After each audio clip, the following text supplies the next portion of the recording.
He made the world laugh without saying a word. But behind Rowan Atkinson's silent genius lies a secret so personal, he's spent decades hiding it. From family tragedy to emotional isolation, this is the untold story of why Mr. Bean's creator refuses to speak about the pain that changed everything. The day the laughter stopped, something changed behind the scenes. In 2012, something shifted, suddenly and quietly. Rowan Atkinson, the man known to millions as Mr. Bean, stepped away from the spotlight without saying a word. There was no public statement, no farewell tour, no dramatic moment on television, just silence. He had just wrapped a successful global Mr. Bean tour, and then, nothing. His fans were confused, and even those close to him admitted they didn't know what had truly happened.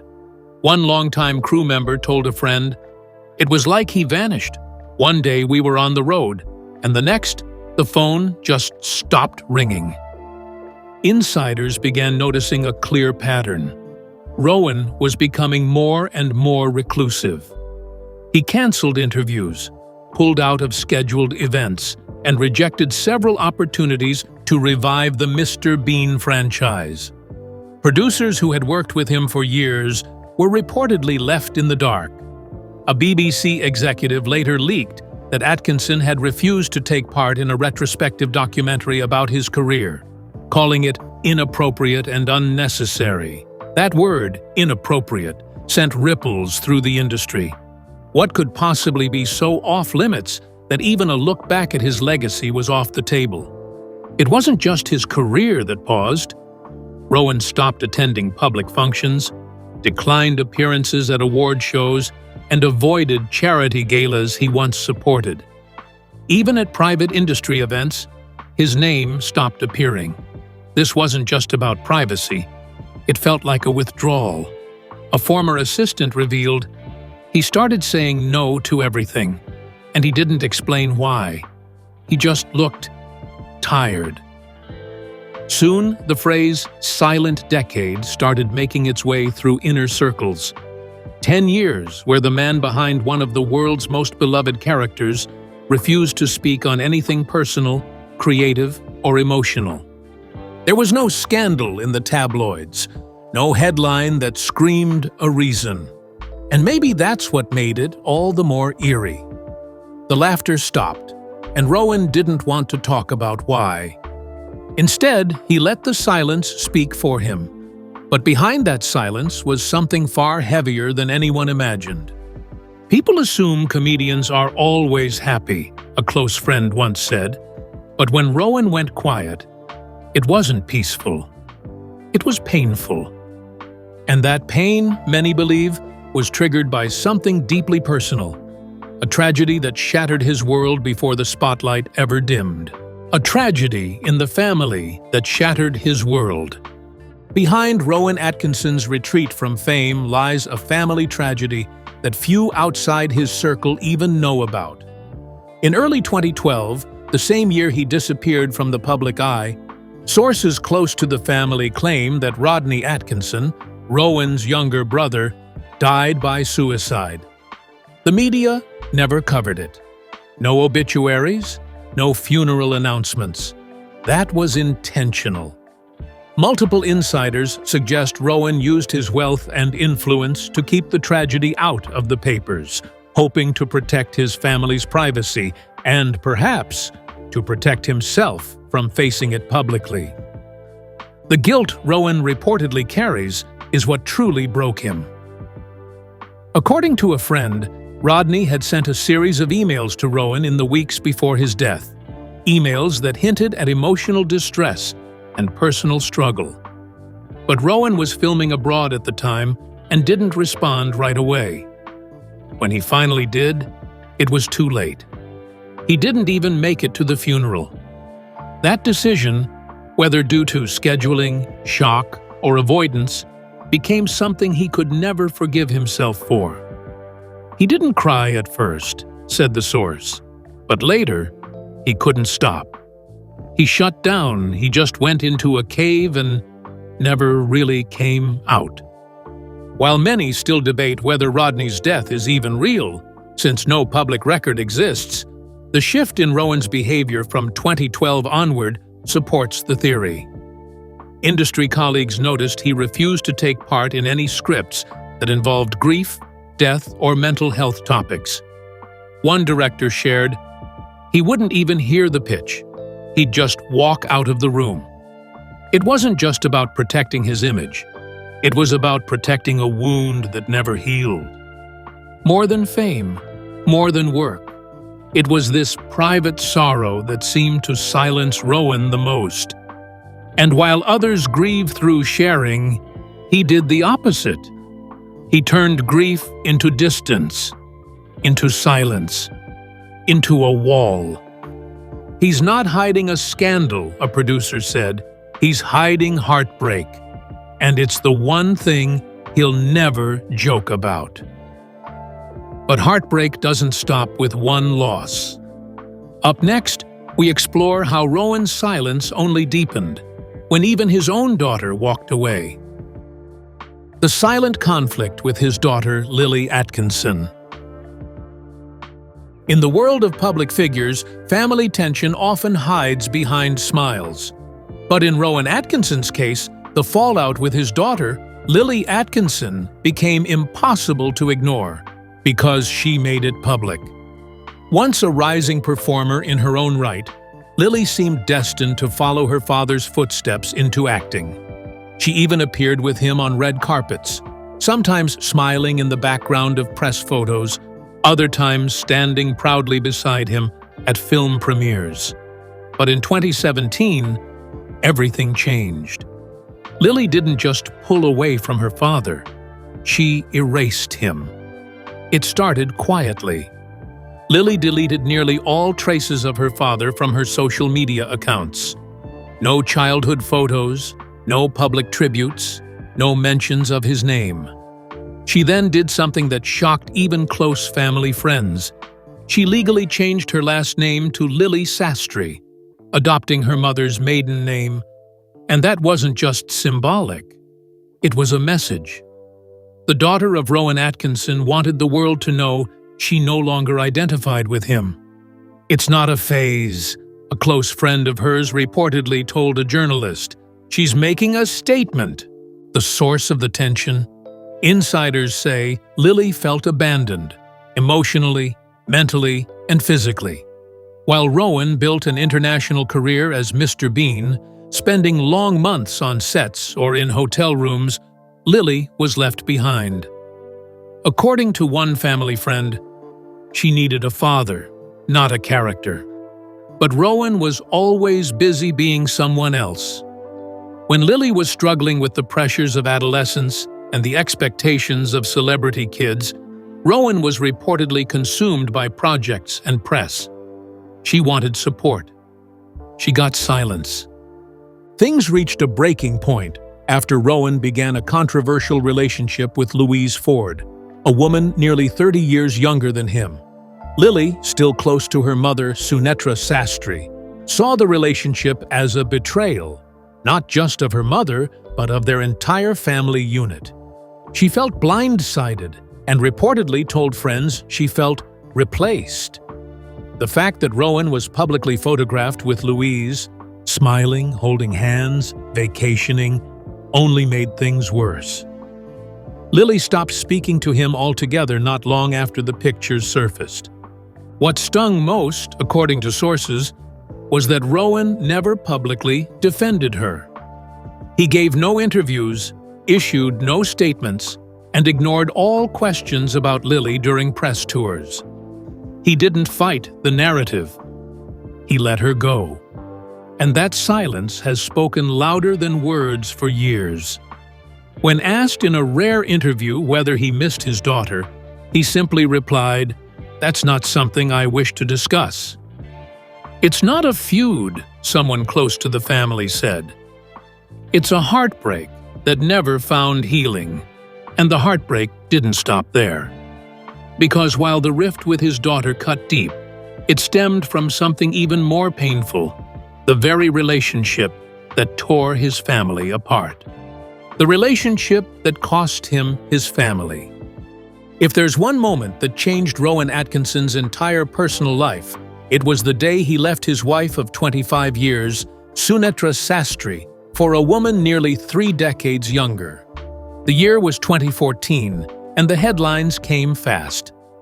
The public was shocked, but the people closest to him were devastated. What made the situation even more tragic was the timing. According to multiple sources, Sunetra had been quietly battling a serious illness during the same period Rowan began seeing Louise Ford, an up-and-coming actress he met on set. To the outside world, it looked like a midlife crisis, one of Britain's most respected comedians trading stability for youth. But inside the Atkinson household, it was a collapse. Rowan's children were reportedly furious, with both Lily and her brother Ben Atkinson refusing to attend his wedding to Louise in 2016. A family insider revealed they saw it as abandonment, pure and simple. There was no family celebration, no proud photos, just a quiet ceremony with carefully controlled media coverage and very few familiar faces. The new relationship quickly became a point of contention among friends and colleagues, too. Louise, while talented, was rumored to be difficult on set, particularly when Rowan's ex-wife or children were mentioned. A production insider once said she had his ear. People who'd known Rowan for decades were suddenly being pushed out.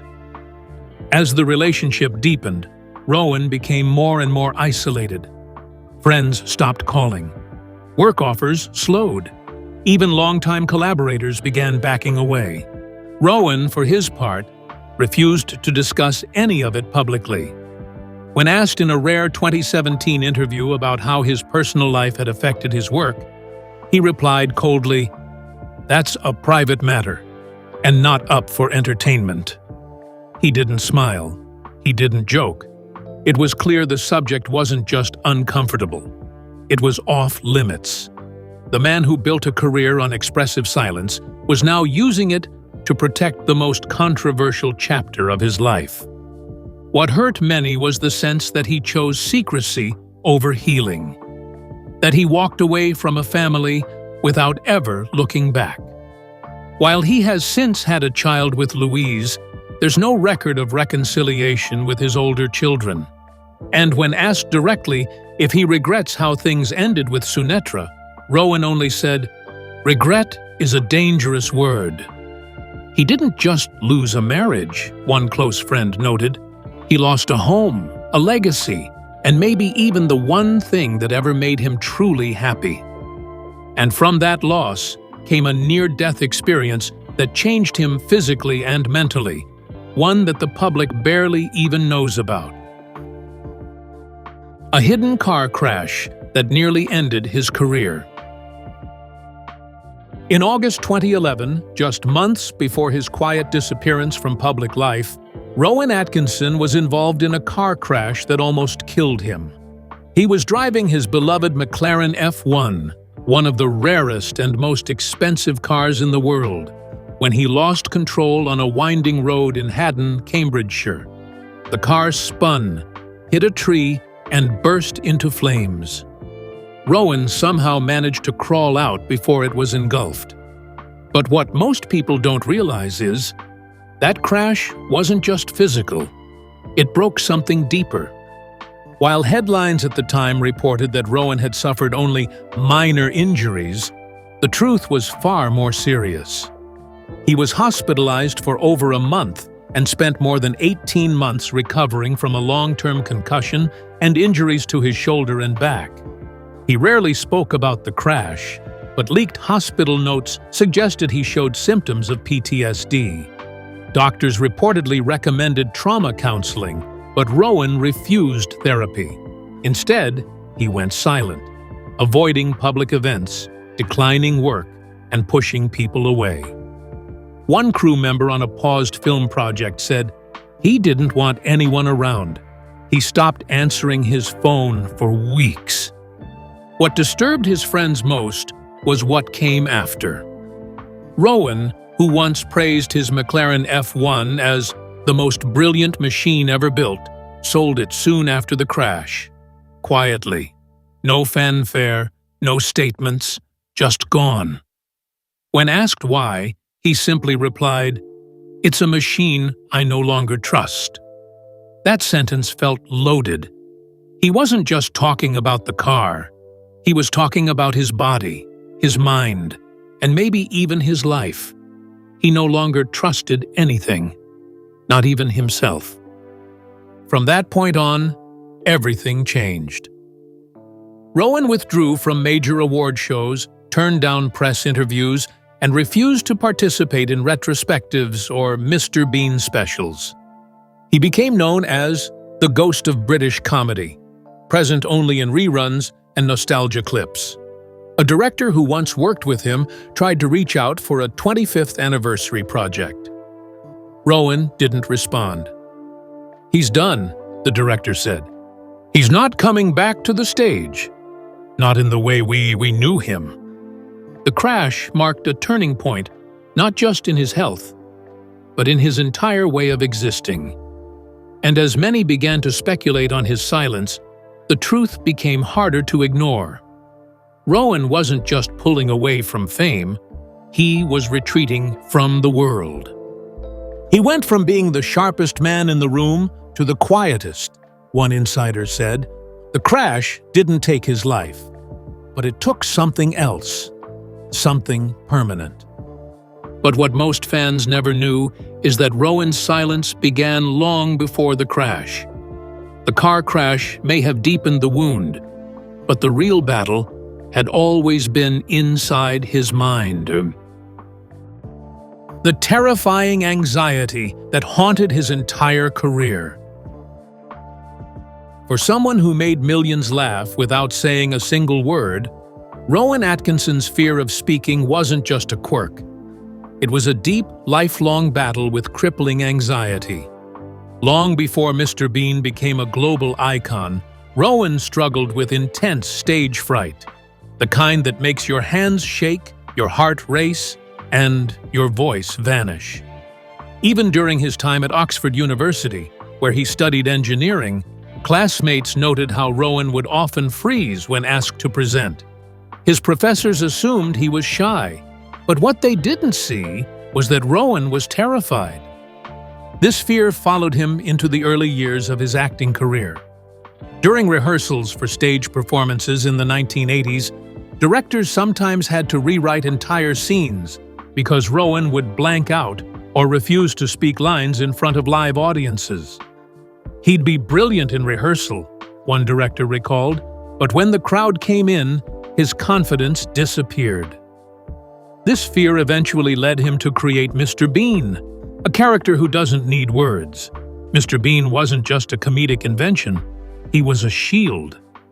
In 1994, Rowan nearly quit acting altogether after a live performance in France ended in disaster. According to an eyewitness, Rowan had a full breakdown backstage, trembling and unable to breathe after forgetting a short monologue. The audience had no idea. They thought it was part of the show. But behind the curtain, Rowan was shattered.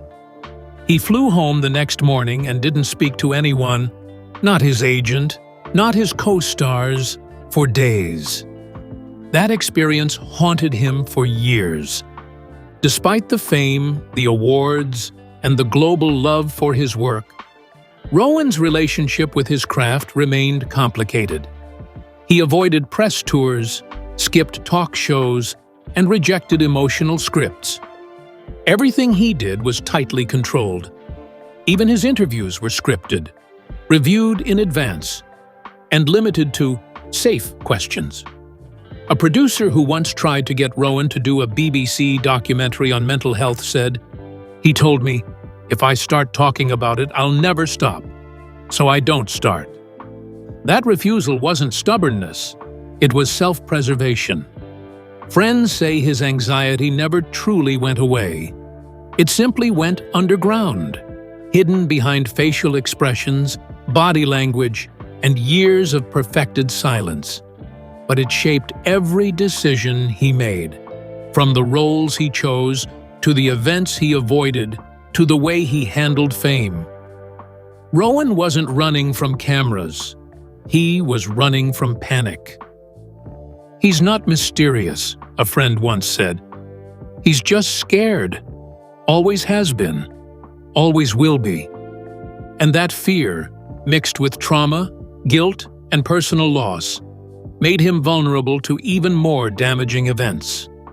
The next twist in his story was one he paid to bury, but not before the whispers got out. The secret lawsuit. He silenced with money. By the late 1990s, Rowan Atkinson had achieved what few British actors could: global stardom without ever fully stepping into the spotlight.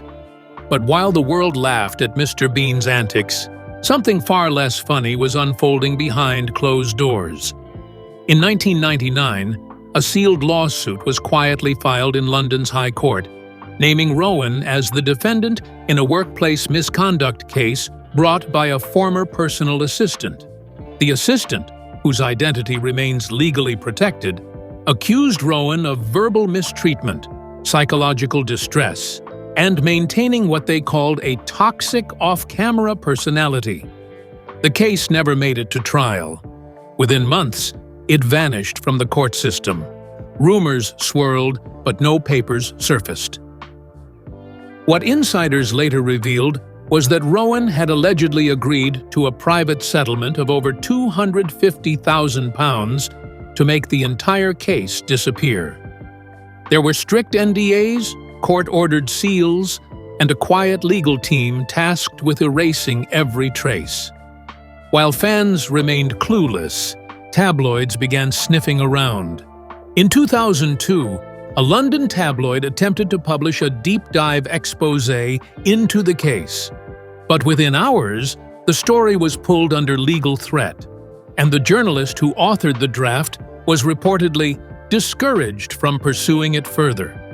What makes this story so disturbing isn't just the alleged behavior. It's the extreme lengths Rowan took to hide it. Friends close to him at the time said he became paranoid and hyper-controlling after the lawsuit. He fired several staff members. He changed assistants frequently. He stopped traveling without legal representation. It wasn't about guilt, one former colleague claimed. It was about control. He didn't want anyone to have power over him again. More than 2 decades later, Rowan still refuses to comment on the incident. Not once has he acknowledged the assistant, the case, or the payout. And while no formal charges were ever filed, the damage had already been done to his trust, to his team, and to the version of himself he let the public believe in. That image of a kind, clumsy, childlike man was never the full picture. The lawsuit exposed a side of Rowan few were ready to believe. A man capable of rage, of cruelty, and most of all, of concealment. "He doesn't just guard his privacy," said a journalist familiar with the court filings. "He guards his flaws, with money, with silence, with fear." And perhaps it was this fear, that people would see behind the mask, that fueled his growing resentment toward the character that made him famous. Because the more people loved Mr. Bean, the more Rowan Atkinson began to hate him. The Mr. Bean curse. Why he regrets the role. To the world, Mr. Bean is pure joy. A childlike figure, universally recognizable, adored across generations. But to Rowan Atkinson, the character has become something else entirely, a curse. Despite the fortune, the fame, and the international acclaim, Rowan has openly said he feels trapped by the role that made him. In multiple off-the-record conversations shared by colleagues, Rowan described Mr. Bean as a burden I created and can't escape. And over time, that burden began to weigh heavier than anyone imagined. Rowan developed Mr. Bean in the late 1980s, during a time when his anxiety around speaking was at its peak. The character allowed him to perform without using words, relying instead on expressions, movement, and sound. At first, it was liberating. But as the years passed, Mr. Bean grew bigger than Rowan himself. By 2002, the animated spin-off of the character launched globally, without Rowan's full creative control.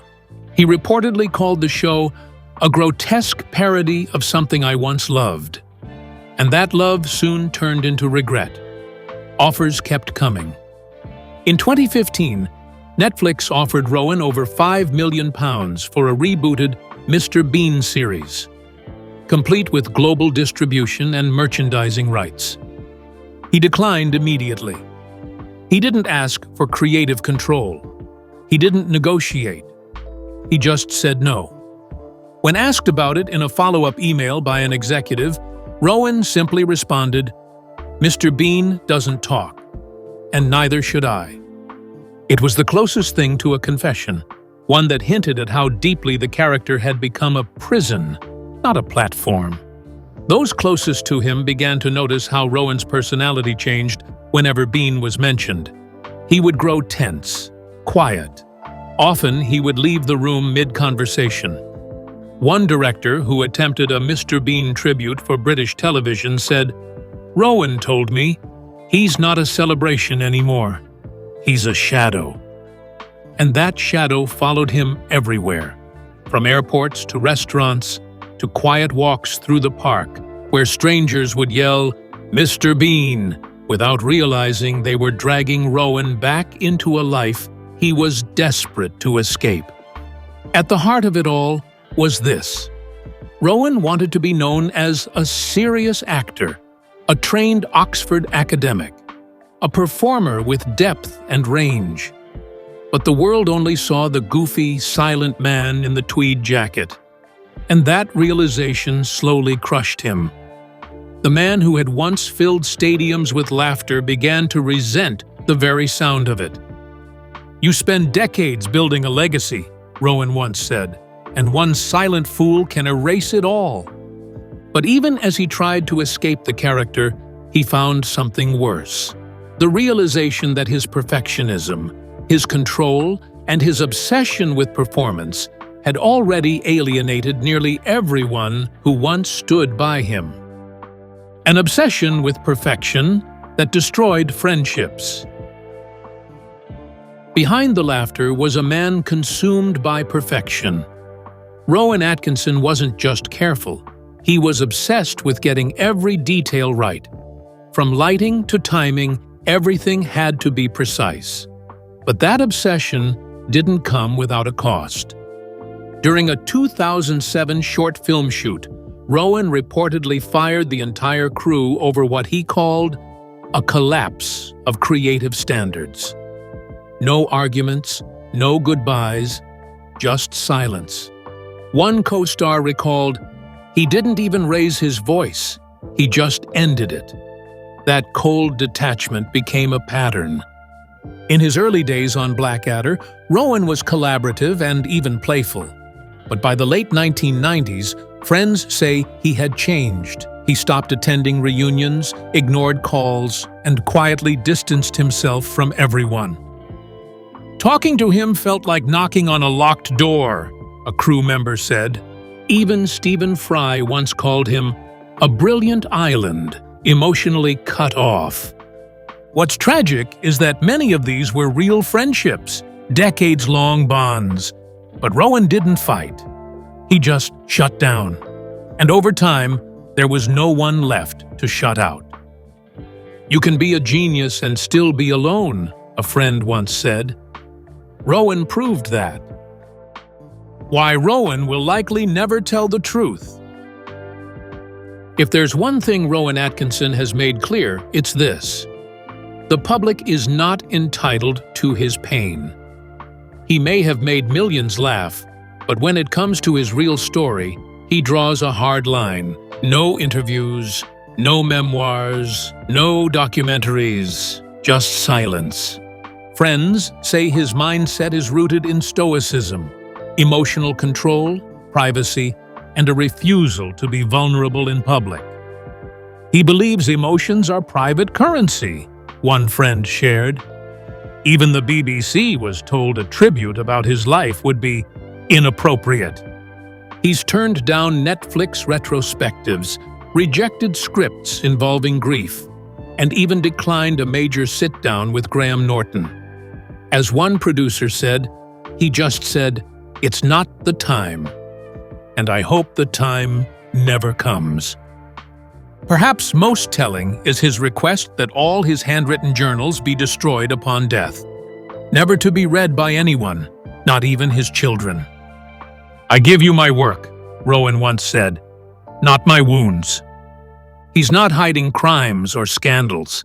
He's protecting himself from being defined by pain.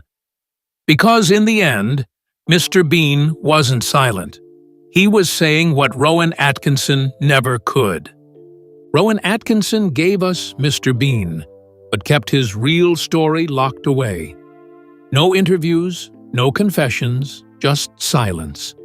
Because for him, vulnerability isn't performance, it's off limits. Maybe the laughter was always a mask, and maybe the secret he's hiding isn't dark by scandal, but by the depth of heartbreak behind it.